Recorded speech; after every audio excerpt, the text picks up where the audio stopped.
আসসালামু আলাইকুম রহমতুল্লাহি ওবরকাতুহ। সম্মানিত দর্শক, ডক্টর মোহাম্মদ ইউনূসের সঙ্গে ডোনাল্ড ট্রাম্পের সম্পর্ক এবং বর্তমান অন্তর্বর্তীকালীন সরকারের সঙ্গে আমেরিকার যে সম্পর্ক, অর্থাৎ ট্রাম্প প্রশাসনের যে সম্পর্ক, এটি নিয়ে নানা রকম পক্ষ এবং বিপক্ষের কথা, মিথ অ্যান্ড ম্যাথোলজি চালু আছে।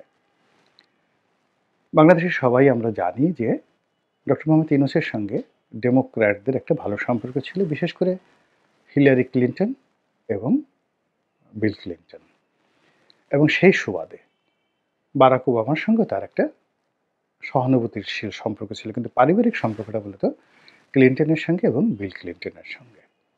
আমেরিকাতে এটা নিয়ে প্রচুর আলোচনা হয়, অনেক বদনামও আছে যে বিল ক্লিন্টনের যে ফাউন্ডেশন রয়েছে, ক্লিন্টন ফাউন্ডেশন, এই ক্লিন্টন ফাউন্ডেশনে ডক্টর মোহাম্মদ ইউনূস বড় অঙ্কের টাকা ডোনেট করেছেন। দ্বিতীয়ত, বিগত যে হিলারি ক্লিন্টনের সাথে ডোনাল্ড ট্রাম্পের যে নির্বাচন হলো, সেই নির্বাচনে তিনি অর্থের সংস্থান করেছেন, অর্থাৎ হিলারি ক্লিন্টনের নির্বাচনী ফান্ডে তিনি বড় অঙ্কের টাকা দিয়েছেন, এবং এটা নিয়ে খোদ আমেরিকাতে ডোনাল্ড ট্রাম্প পর্যায়ের লোকজন কথাবার্তা বলেছেন। কাজেই ডোনাল্ড ট্রাম্পের মতো একজন জেদি মানুষ, রাগী মানুষ, একরোখা মানুষ, তিনি যদি ক্ষমতা আসেন, ডক্টর মোহাম্মদ ইউনূসকে তিনি তছনছ করে ছেড়ে দেবেন। এই যে একটা গল্প, ম্যাথোলজি, এটা পুরো নির্বাচনের সময়টিতে চালু ছিল। এক। ২ নম্বর হলো যে বাংলাদেশে যেমন ডক্টর ইউনূসের ব্যবসা রয়েছে, বাণিজ্য রয়েছে, তেমনি ইউরোপে এবং আমেরিকাতে তার গ্রামীণ ব্যাংকের অনেক কার্যক্রম সেখানে রয়েছে, সেখানে তার ইনভেস্টমেন্ট আছে, এবং ওই সকল কর্মকাণ্ডের সঙ্গে হিলারি ক্লিন্টন এবং বিল ক্লিন্টনের পরিবার ব্যবসায়িকভাবে জড়িত বলে আমরা বিভিন্ন মাধ্যমে জানতে পেরেছি। যারা ডক্টর মোহাম্মদ ইউনূসকে পছন্দ করেন না, তারা বলার চেষ্টা করেছেন যে ডক্টর মোহাম্মদ ইউনূসের এই সকল কর্মকাণ্ড, বিশেষ করে আমেরিকাতে তার যে ইকোনমিক যে ডিলিংস, এগুলো নিয়ে ডোনাল্ড ট্রাম্প সরকার তারা সেখানে তদন্ত করবে, এবং যখনই কোনো একটা রাষ্ট্রশক্তি যে কোনো লোকের বিরুদ্ধে, দেশ হোক দেশের বাইরে হোক, তার অর্থনৈতিক বিষয়াদি নিয়ে তদন্ত করে, সেখানে কিছু না কিছু বের হয়ে আসে। আমরা সত্যিকার অর্থে একেবারে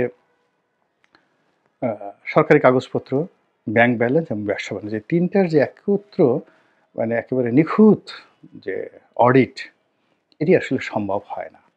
কাজেই আপনি যদি কাউকে নাস্তানাবুদ করতে চান, নাজেহাল করতে চান, যে কোনো মানুষকেই আপনি যে কোনো সময় করতে পারেন। এটা এফবিআই দিয়ে করতে পারেন, ভারতের যে central bureau of investigation CBI দিয়ে করতে পারেন, বাংলাদেশের দুর্নীতি দমন কমিশন সিআইডি এনবিআর দিয়ে করতে পারেন। যে কোনো মানুষকে অপদস্থ করতে পারেন যে তোমার এই শার্টটা তুমি কিনেছো $30 দিয়ে, কিন্তু তুমি তো এই $30 যে শার্ট কেনার যে ভাউচার, এটি আয়কর ফাইলে জমা দাওনি। তা আমাদের এই জীবনে এরকম ছোটোখাটো বিষয়, আপনি ধরুন একদিন দুপুরে খাবার খেয়েছেন, ক্রেডিট কার্ড দিয়ে বিল দিয়েছেন ৫,০০০ টাকা। তো এখন সেই ক্রেডিট কার্ড দিয়ে যে ৫,০০০ টাকার বিল দিয়েছেন, সেটা আপনার আয়কর নথিতে আপনি উল্লেখ করেননি। অন্য সব কিছু অ্যাকাউন্ট দিয়েছেন, কিন্তু এই কাজগুলো করেননি। কিংবা আপনার বাসায় একটা নতুন সোফা সেট আছে, সেটি আপনি আয়কর ফাইলে দেখাননি, এবং এটা নিয়ে দেখা গেল আয়কর বিভাগ আপনাকে গলা চেপে ধরলো। এটা সারা দুনিয়াতেই সম্ভব, এবং যখন রাষ্ট্রশক্তি কাউকে অপদস্থ করতে চায়, তারা এই কাজটি করে। তো সেই অর্থে ডোনাল্ড ট্রাম্পকে যেভাবে মিস্টার জো বাইডেন নানাভাবে অপদস্থ করার চেষ্টা করেছেন, তাকে গ্রেপ্তার করেছেন, কারাগারে পাঠিয়েছেন, অপমান করেছেন, তার বাড়িঘর তল্লাশি করেছেন, তার ব্যবসা বাণিজ্য তছনছ করেছেন, এবং তার অনেকগুলো কোম্পানি আমেরিকাতে রীতিমতো দেউলিয়া হয়ে গেছে। তো সেখানে মিস্টার ট্রাম্প তিনি ছেড়ে দেবেন না, সহজে ছেড়ে দেবেন না। এবং ডক্টর মোহাম্মদ ইউনূস, এই যে তার যে বাংলাদেশের দুর্ভোগ এবং দুর্দশা, এটি কিন্তু শেখ হাসিনার কারণে হয়নি। এটি নরওয়ের একটি টেলিভিশন, অর্থাৎ যে নরওয়ে সরকার তাকে নোবেল পুরস্কার দিয়েছে। আপনারা জানেন যে নরওয়ের যে পার্লামেন্ট, সেখান থেকেই নোবেল কমিটি, অর্থাৎ যে নরওয়েজিয়ান সরকার তাকে নোবেল পুরস্কার দিল, এবং ডেনমার্ক, নরওয়ে, ফিনল্যান্ড এবং যেগুলোকে স্ক্যান্ডিনেভিয়ান কান্ট্রি বলা হয়, তো এই দেশগুলো সরকারগুলো পরস্পরকে সহযোগিতা করে একসাথে কাজ করে, সুইডেন সহ। তো এখানে মূলত একটি টেলিভিশনের যে রিপোর্ট, অর্থাৎ গ্রামীণ ব্যাংকের যে মূল কোম্পানি, নরওয়ের কোম্পানি, সেই নরেন কোম্পানি টেলিনর। তো টেলিনরের সঙ্গে ডক্টর মোহাম্মদ ইউনূসের যে ব্যবসায়িক সম্পর্ক এবং লেনাদেনা, সেই লেনাদেনার একটা ইররেগুলারিটিস নিয়ে সেখানকার একটি টেলিভিশন একটি প্রতিবেদন প্রকাশ করে। এখানে বাংলাদেশ সরকারের কোনো হাত ছিল না এবং ওটাকে, যেমন ধরেন আমাদের শেখ হাসিনা, তো তিনি কী করলেন, জাস্টিস খায়রুল হক তিনি একটা রায় দিলেন, যে রায়টা প্রাথমিক অর্থে প্রথম দিকে যখন তিনি রায় দিলেন সেই রায়ে তার কিছু মন্তব্য ছিল যে তত্ত্বাবধায়ক সরকার আসলে মূল সংবিধানের সাথে কন্ট্রাডিক্ট করে। এটা সত্য কথা, কিন্তু বাংলাদেশের বাস্তবতায় তত্ত্বাবধায়ক সরকার দরকার এবং আরও দুটো নির্বাচন তত্ত্বাবধায়ক সরকারের অধীনে করা উচিত, এই কথাটাও তিনি বলেছিলেন। কিন্তু সেটা বাদ দিয়ে সংবিধানের সাথে কন্ট্রাডিক্ট করে এটাকে গ্রহণ করে রীতিমতো তোলপাড় করে দিলেন, সর্বনাশ করে দিলেন। তেমনি নরওয়ে সরকারের যে প্রতিবেদন, সেখানকার টেলিভিশনের যে রিপোর্ট এবং টেলিনরের সঙ্গে গ্রামীণ ব্যাংকের যে দূরত্ব, এইগুলোকে ম্যাটেরিয়ালাইজ করে তার সঙ্গে সঙ্গে ডক্টর দীপুমণি এবং তার স্বামীর সঙ্গে তার যে ব্যবসায়িক লেনদেন এবং একই সঙ্গে গ্রামীণ ব্যাংক থেকে যারা বিভিন্ন সময় ডক্টর ইউনূস দ্বারা ক্ষতিগ্রস্ত হয়েছেন, গ্রামীণ টেলিকম দ্বারা ক্ষতিগ্রস্ত হয়েছেন এবং ডক্টর মোহাম্মদ ইউনূসের যে সকল প্রতিপক্ষ রয়েছে সবাই গিয়ে দেখা গেল শেখ হাসিনার জমানাতে ডিজিএফআই, এনএসআই তাদের সাথে যোগাযোগ করে এমনভাবে পুরো পরিস্থিতি তৈরি করলো যেটা শেখ হাসিনা বনাম ডক্টর মোহাম্মদ ইউনূসের মধ্যে একটা বিরাট দূরত্ব তৈরি করে ফেললো।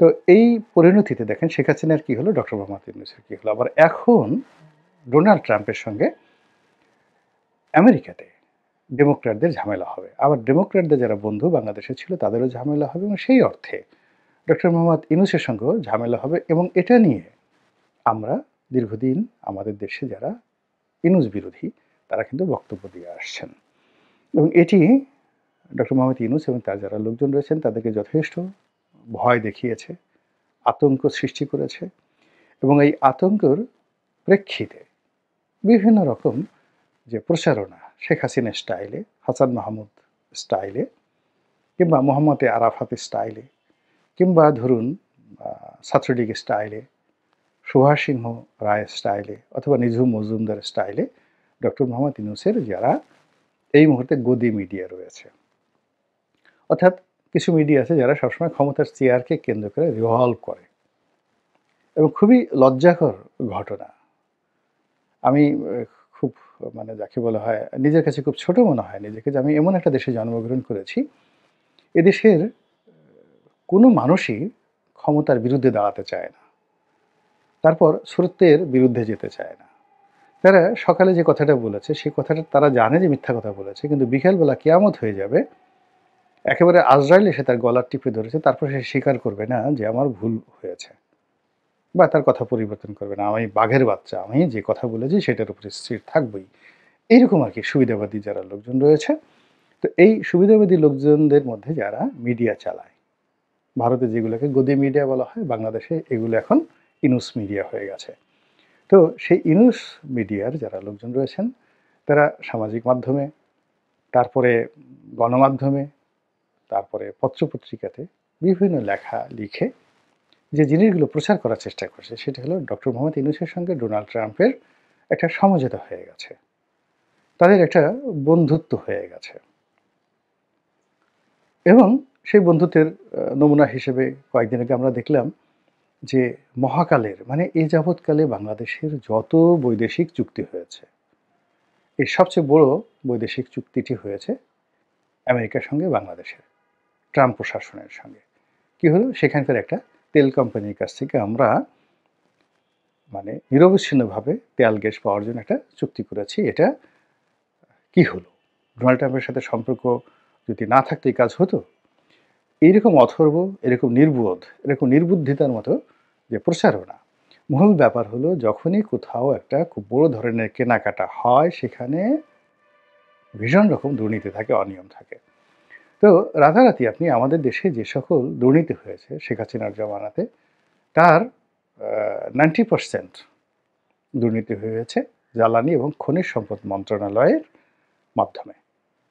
আপনি এই যে ব্যাংক থেকে টাকা লুট, হরি লুট, এস আলমের দুর্নীতি, তো এইগুলোর সঙ্গে আপনি এগুলো টোটাল দুর্নীতির 10%ও না।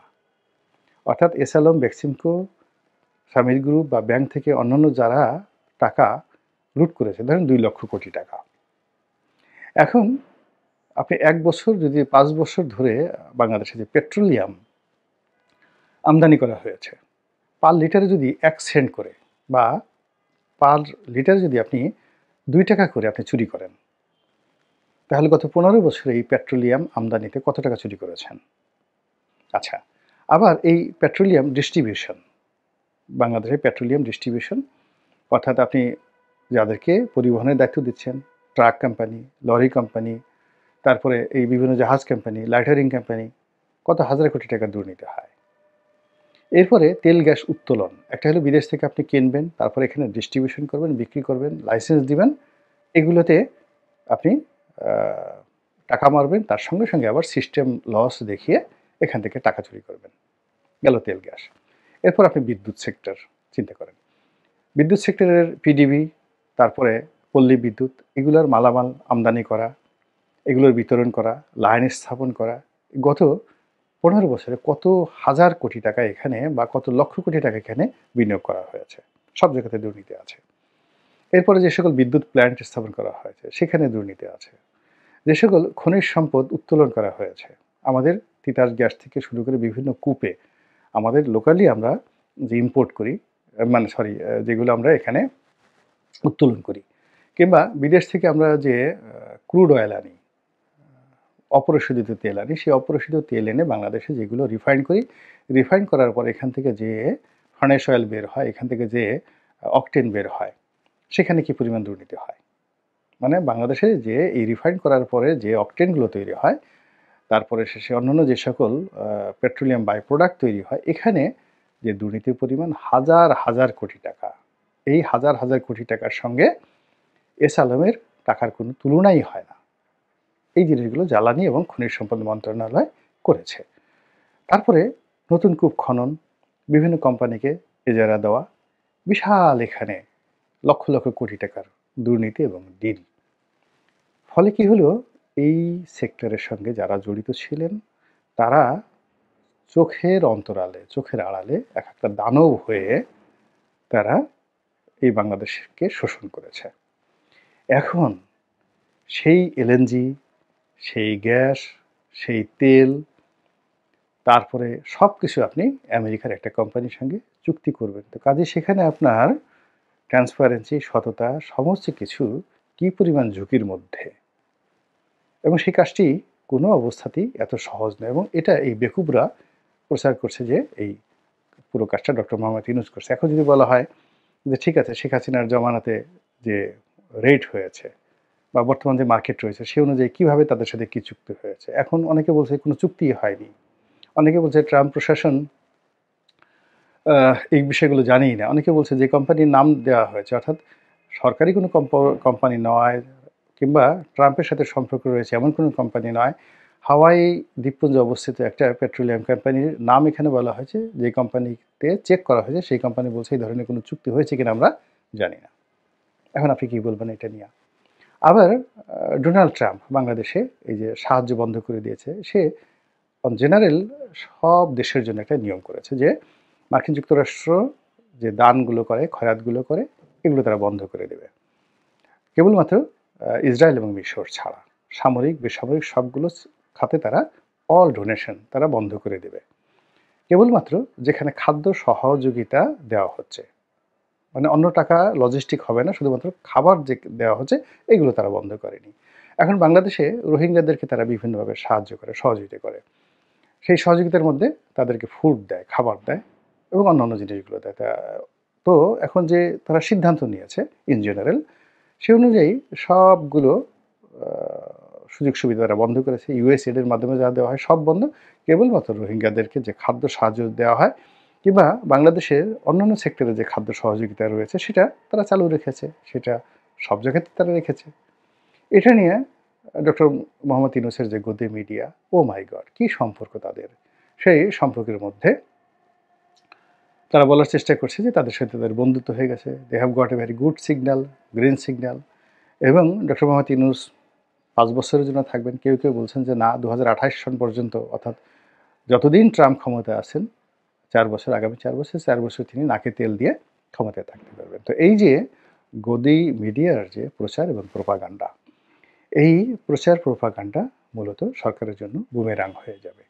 শেখ হাসিনার জমানাতে অসংখ্য ডক্টরেট ডিগ্রি তিনি পেয়েছেন, অসংখ্য সার্টিফিকেট তার হাতে ছিল, অসংখ্য ভুয়া নিউজ আমরা দেখেছি। আমাদের জিডিপি এই পর্যায়ে, আমরা আজ সিঙ্গাপুর হয়ে যাই, কাল যাকে বলা হয় আমেরিকাকে ক্রস করে ফেলি, কানাডার সমান আমাদের অর্থনীতি, এরকম অসংখ্য কথা সেই শেখ হাসিনার মন্ত্রীরা বলেছে। এবং শেখ হাসিনার অর্থমন্ত্রী, তিনি নাকি দুনিয়ার সবচেয়ে সেরা এবং যাকে বলে সফল অর্থমন্ত্রী। শেখ হাসিনার বাংলাদেশ ব্যাংকের গভর্নর দুনিয়ার সেরা গভর্নর, এবং শেখ হাসিনা সারা পৃথিবীর শ্রেষ্ঠ শাসক, সারা পৃথিবীর সৎ শাসক, সবচেয়ে কর্মঠ শাসক। এরকম অসংখ্য ভাইব তৈরি করা হয়েছে, বাতাস দেওয়া হয়েছে।